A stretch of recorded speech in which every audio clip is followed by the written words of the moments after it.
Welcome everyone. I formally declare open this Submissions Committee meeting of the Colac Otway Shire Council on the 4th of October 2023. Almighty God, we seek your blessing and guidance in our deliberations on behalf of the people of Colac Otway Shire. Enable this Council's decisions to be those that contribute to the true welfare and betterment of our community. Amen. I'd like to start this afternoon by acknowledging the traditional custodians and lawmakers of this land, their elders past and present, and welcome any descendants here today. Please be advised that this Submissions Committee meeting is recorded and live streamed with the exception of confidential matters. This includes the public participation sections of meetings. The live stream recording of this afternoon's meeting will be available on the website as soon as practicable. By participating in open committee meetings, individuals consent to the use and disclosure of the information they share at the meeting, including any personal and/or sensitive information. The purpose of this Submissions Committee meeting is to hear persons who indicated they wish to speak in support of their written submission to the three-lot subdivision and development of 3 dwellings, 37 Wynn Street, and the proposed cat confinement order, number 1, Colac Otway Shire.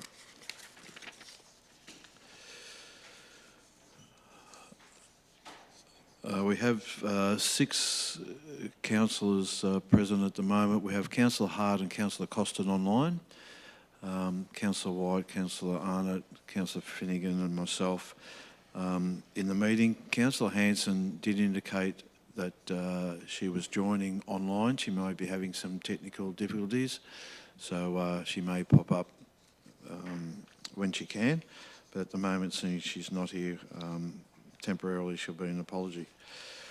Are there any declarations of conflict of interest, please? No declarations. Councillors, I propose that we move to confirm the minutes of the Submissions Committee meeting held on Wednesday the 6th of September 2023. Do I have a mover? Councillor Finnegan. Seconder? Councillor Arnott. Is to be opposed? Thank you. Councillors, I'll move that motion. You'll move that motion? Yeah, put the motion to a vote. All those in favour? Thank you. Can you raise your hand, Graham? Thank you. And welcome, Kate. Councillor Hanson is here. Thank you. I just had trouble signing in. Thank you. Thanks, Kate. Verbal submissions from those applicants and objectors who are confirmed in writing they wish to speak to their submission will be heard prior to the consideration of the agenda item. A limit of 5 minutes will apply to each submitter. Item number 8.1, 3-lot subdivision and development of 3 dwellings, 37 Wynn Street, Colac. The purpose of this item is to hear verbal submissions from submitters to this planning application. I'm advised that we have one submitter who wishes to be heard in support of their submission. Colleen McGee. Is Colleen here? Thanks, Colleen. Would you like to step forward to the microphone?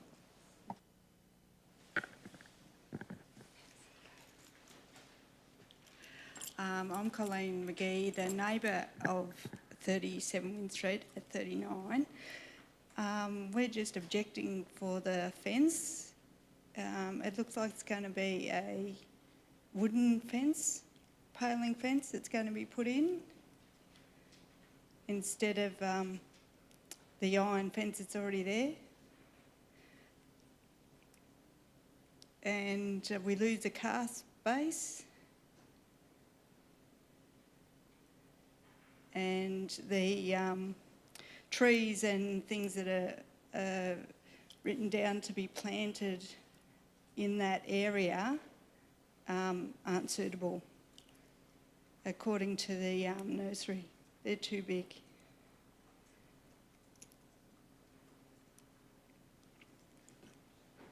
Thanks, Colleen. Did you want to raise any other points while you're there? No, I don't think so. They're the main issues. And are you happy to take questions from councillors if they have any questions? Yeah. Councillors, do we have any questions of Colleen? Councillor Hart. Councillor Hart's online, Colleen. He appears on the screen over to your left shoulder. Thanks. Thank you, Colleen, for your submission just now.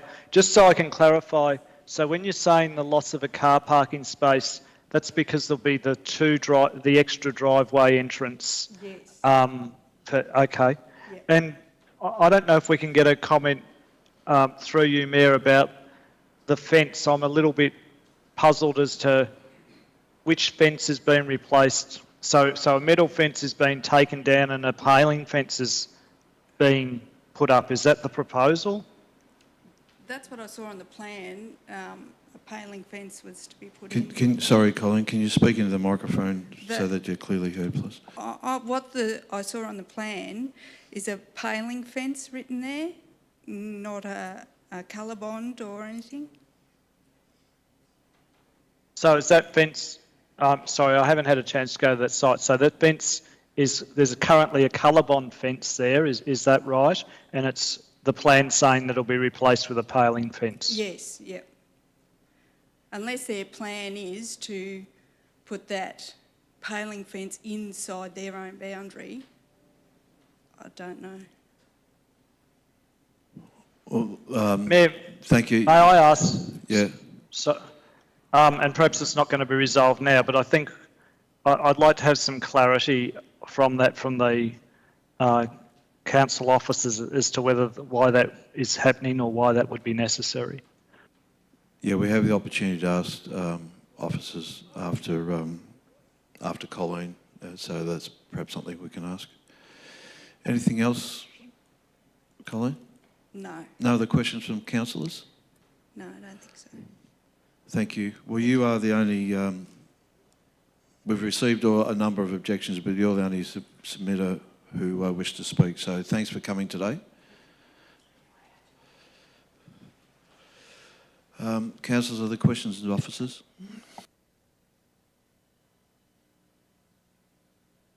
Councillor Hart? Thank you, Mayor. An obvious question. I'm trying to understand why a colour bond fence would be being pulled down and replaced with a paling fence, and why that would be necessary, and whether the council planners have any comment about that proposal, please. Thank you. Blaheen? Through you, Mayor. I actually discussed this with Colleen yesterday, and following that have been in touch with the applicant's consultant. She has got in touch with her client and has confirmed that the client is happy for it to be a colour bond fence instead of a paling fence, and has also agreed that the landscaping along that boundary could be changed because of the concerns about the height and size of some of the trees that would be adjacent to the boundary. I literally just received an email on that just as I was coming in here, so I will discuss it further with the applicant, but it does look as if the applicant is amenable to changing from the paling fence shown on the plans to a colour bond fence. Thank you. And that may be reflected in what councillors see down the track, potentially. Through you, Mayor, certainly we'll confirm ultimately what has been agreed, and we'll liaise as necessary with Colleen as well about the matter. Whilst I am talking, I would mention that there is another submitter present in the room today who had not realised that they needed to register to speak. I just thought I'd mention that to you, Mayor. Thank you. Well, I'm predisposed to exercising some discretion if the submitter was unaware of the process. So would that person like to step forward?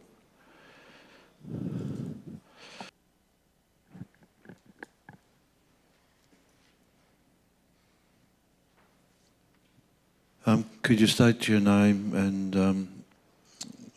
then go on with what you'd like to address councillors with? Sure.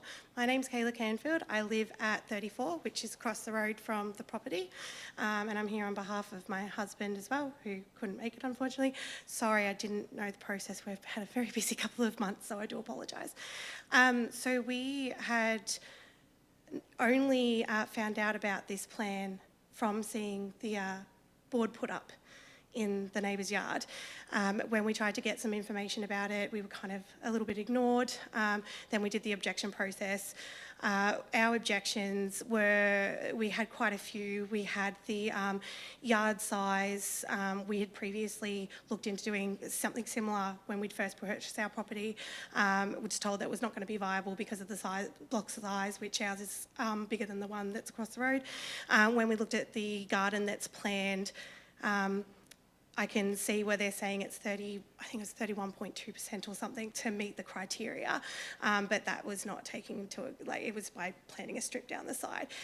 The other thing is that this street is very family orientated. Everyone in our street knows each other. We've all got children. There's at least 10 households that have children with disabilities in it as well. So the increased traffic that would be brought up with 3 units, plus the demographic of people that usually rent 2-bedroom units, it's a concern for the families that are in there. I think a lot of the families were a bit upset that no one was approached with this plan. We understand everyone has a right to purchase property and put in their thing, but it would have been nice for them to come up and get to know the neighbours and what we're about and the kind of environment that we have created in that street. It's a very safe place. There's lots of children that ride their bikes up and down that court. It's great because it's closed-ended, so it does offer that safety for the children because there isn't that big foot traffic, vehicle traffic, which will obviously be increased with more units. I understand in the objection, one of the things they said was that they've all got a garage, but they also said in the response that it's for couples and families. Well, couples and families generally have more than one car, and those garages are made to make one car space, which means those other cars are going to have to be parked on the street because obviously they can't block the driveway for the other residents. So that is going to cause issues with, you know, our access to our properties. Obviously, the building process is going to be a lot of noise, a lot of disruption. I work from home. I know there's a few others in the street that do the same, so obviously that's something that needs to be taken into consideration. When we got the response to our objection, it felt very, well, we're meeting all the legislation, so who cares? And it just felt very that nothing was listened to. Ali, who lives next door, her window faces straight onto the driveway where one of the garages is, so that lights are going to go directly into that bedroom window on that time. Ours is right across the road, so obviously increased noise, increased traffic, then, you know, it will impact on our ability to access our property. And as I already stated with the kids, it means that they're not going to be able to play as much because there is that increased traffic. And while we don't know who's going to move in, they don't know who's going to move in. It's something that, you know, we have really worked together as a street to build that community, to build that, you know, that understanding, because there are children with autism that don't understand about cars, and that all of us know very well. And while new neighbours might be like that, but they may not. And increasing that property size by 3 properties, it's just, there's not enough space on there to accommodate what they're planning to accommodate. You cannot accommodate 6 cars on that property. You can't accommodate, you know, in that street, there's not enough room in the street to accommodate on-street parking. We already have difficulty with the services like the bins not being picked up, and that because cars are in the way because there isn't enough space. So adding more that, it's going to impact on services. So our objections in there, all of our points were very clear in that objection. So I just wanted an opportunity to come in and say I wish they'd come and spoken to us, and then they might have known what we're about and why. There are a lot of vacant blocks in Colac. There's no need to build units right there. I know there's ones behind backing onto that block, but where we are, it's just not made for that. It's a court, it's not a street. So it is going to be impacted no matter what by the traffic. Thank you. Are you happy to take questions from councillors if there are any? Mm-hmm. Councillors, any questions for Heather? No. Thanks, Heather. Councillors, any questions for officers as a result of that? Okay, no questions. Councillors have, the officers have provided a recommendation with the report for our consideration. Does any councillor wish to move a motion in relation to this matter?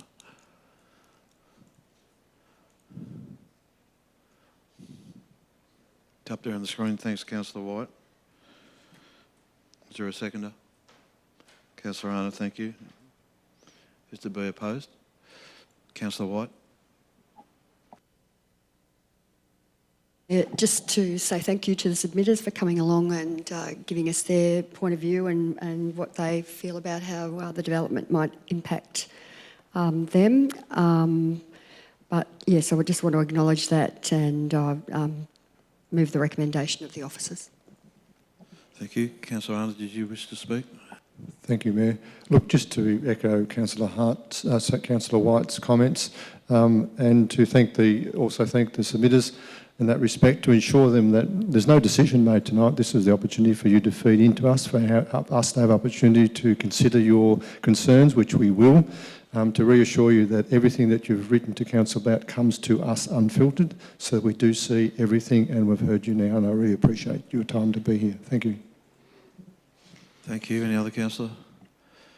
Councillor Hart. Thanks, Mayor.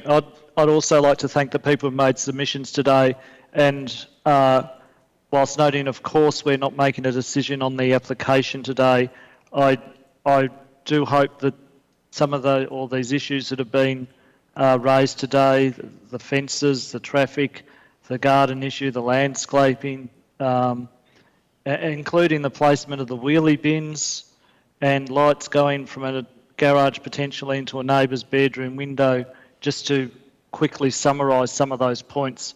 I hope that that whatever comes to us when we're considering this matter responds to those various matters. Thanks, Councillor Hart. Anybody else? Councillors, I'll now call for a vote. All those in favour? Thank you. It's carried 7-0.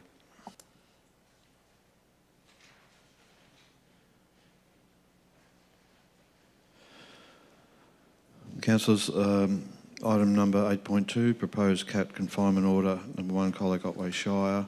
Purpose of this item is to hear verbal submissions from submitters to this planning application. The following submitters have requested to be heard in support of their submissions. Carl Angus and Wendy Toynton. I'm not sure if Wendy will be able to make us today. Carl, would you like to step forward?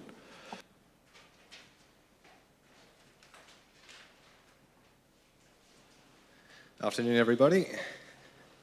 Thank you for this opportunity to address the Council in regard to the issue of roaming cats in Colac and the proposed cat confinement order number 1 under the Colac Otway Shire Council Domestic Animals Act 1994. So far I've written a letter and provided a submission to Council in favour of the cat confinement order, and just wanted to spend a couple of minutes now sharing my personal experience with the issue. So, November 2019, bought a house in northwest Colac and spent the next year or so trying to establish a native garden to attract birds. It worked. I soon started to see blue wrens, rosellas, honey eaters come into the backyard, which was great. And then these were soon replaced by roaming cats, cat feces, and piles of feathers, and the birds went away. So May 2022, I borrowed a cat trap from the animal pound and caught 13 cats in 6 weeks. I ended up returning the trap because upon council request I would have caught more. And then immediately the backyard again was inundated with cats. In August this year, I had another crack. I got the cat trap again and I've caught 10 this time round.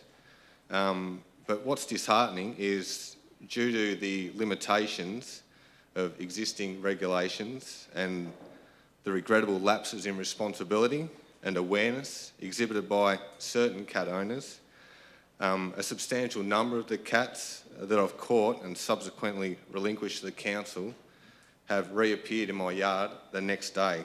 So the message just doesn't get through. I guess the impact of roaming cats goes beyond just my backyard. According to the Department of Climate Change, Energy, Environment and Water, feral and roaming cats threaten the survival of over 180 species in Australia and have caused the extinction of some ground-dwelling birds and small mammals. And in 2019, a prominent report from an Australian university also found that feral and roaming cats together They're killing over 2 billion reptiles, birds and mammals per year in Australia, which is more than the number of species that perished during the Black Summer bushfires. Our local environment, especially Lake Colac, is crucial for native species. It provides important feeding, resting and breeding habitats. However, the cats are just roaming our streets virtually unchecked, and this is endangering the unique ecosystem we have. Just want to finish by commending the Colac Otway Shire Council for its dedication to this critical issue. The confinement order, it's proactive, it's practical, and it does align with the council's environmental values. And I strongly encourage all councillors to vote in its favour. Thank you. Thanks, Carl. You're happy to take questions from councillors if there are any? Yes, sure. Yeah. Councillors, any questions? Councillor White. Thanks, Carl. That was a really good, very good demonstration of the danger of the cats. In your experience and when you caught the cats, was that in the evenings and at night? Yes, yeah, Yep. overnight, yeah. Yep, thank you. Any other questions for Carl? Councillor Hart. Yeah, thank you for your submission just now, and just building on Councillor White's question and the answer. So when you put the traps out and catch the cats, do you have a quite clear understanding of, I guess, of what time you put the trap out, what time you catch the cat? How soon would that be so that you could identify, or if asked, satisfy someone as to when it was caught? Like, might you set it in the evening and look at it first thing in the morning, or how does that work? Yeah, that's normally how it works. I'd set it around dinner time and then check it before I go to bed. 50-50 chance of having one by then, but more often than not, you wake up the next morning and there'll be one in the trap. And the reason I ask that, because council's only proposing to have the cat curfew, if you like, from sunset to sunrise. Yeah, which is probably a compromise in my view. It would be good for it to be 24/7, given, yeah, it's a 24/7 problem. Yeah, I live down near the lake and you frequently see them just stalking birds and things down by the lake. It's pretty, yeah, it's bad. Thanks, Councillor Hart. Any other questions for Carl? Thanks, Carl. Cheers, thank you. Councillors, any questions of officers? Councillor Finnegan. Thank you, Mayor. And this one's through to officers. Obviously, understanding that this is the curfew applies from sunset to, or the proposed curfew, I should say, will apply from sunset to sundown. Could you give us some information about the process of, if a cat is seized, the process from there on in? If it's seized as in a trap by a resident and brought to the pound? Yes. It would go through a normal process to identify if it's been in our system and try to attempt to rehome it back to its owner, and yeah, follow that process to do that. Yeah. And as a cat owner myself who owns an indoor cat, I would encourage all people to, all responsible cat owners throughout the Shire to keep their cats indoors. But I do have a further question. How would such curfew apply to feral cats? Like, is there any, so if we come across feral cats that have been caught in traps and the like, do they go to the pound as well, or are they disposed If of? a resident finds a feral trap and we can't identify it as owner, we'll go through a process to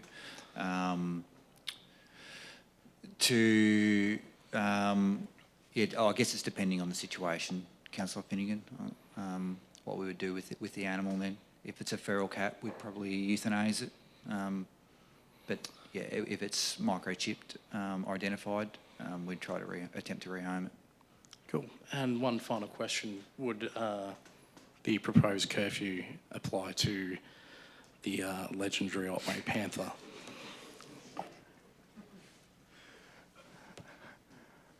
I don't think I'm the best one to answer that, Councillor Finnegan.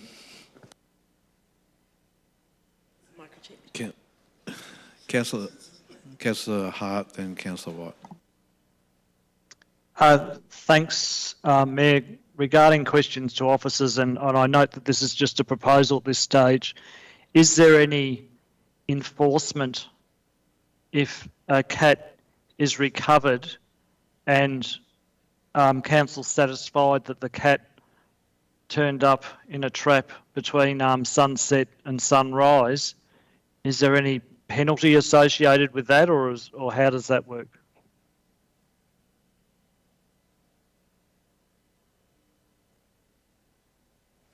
So I might respond through the chair to this one. Thanks, Councillor Hart.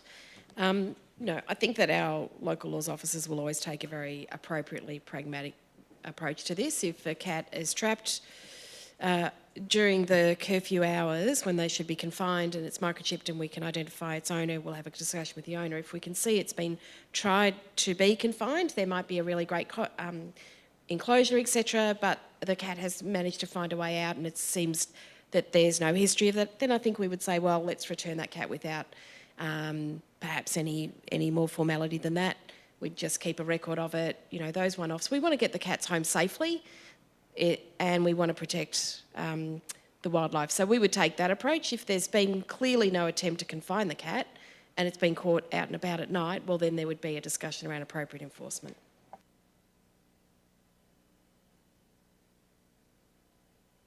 You got a follow-up? Yeah, I have, Mayor. I'm sure you'll recall that when we adopted the local laws a month or so ago, we didn't have, my recollection is we didn't have anything to do with cat curfews because we were going down this path.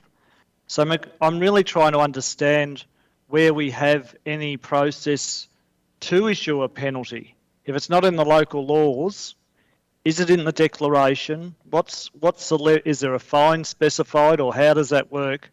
I fully accept that there may be circumstances where you don't implement that, but I'm not clear as to where that is contained because I don't think it's contained in the local laws. Yes, sorry, through the chair. Sorry, Councillor Hart, I didn't think clearly through the question you're asking. I understand that. The draft local law proposed include a number of clauses proposing restrictions on cats that could have led to enforcement under the local law as exhibited. The final document as adopted, which is now our general local law, does not include that because the advice from to councils through us was that the confinement order is a more appropriate mechanism. It is different legislation, but the confinement order can also lead to compliance under the appropriate legislation, which is not a local law enforcement matter. And because it can lead to enforcement, that's why we wanted to make sure the community is aware of it. But the same approach would still be taken. There are enforcement powers, which is why people need to be well aware of the proposal. I can't quote the section. I'll take that on notice and come back to councils. We'll make sure that that's clear. But it is an enforceable confinement order. Councillor White. My question was very similar. What penalties, if any? So we'll find out. Thank you. Any other questions of officers? Councillors' officers have provided a recommendation with a report for our consideration. Does any councillor wish to move a motion in relation to this matter? Councillor Arnott, thank you. Is there a seconder, please? Councillor Finnegan, is it to be opposed? Councillor Arnott, did you wish to speak? Thank you, Mayor. Look, I'd just like to thank the submitters and Carl for your time to come along here. I know it's an impost on your time and I appreciate that you've got up here in front of us and provided us with a background and also with the written submissions and acknowledge the other written submissions we received.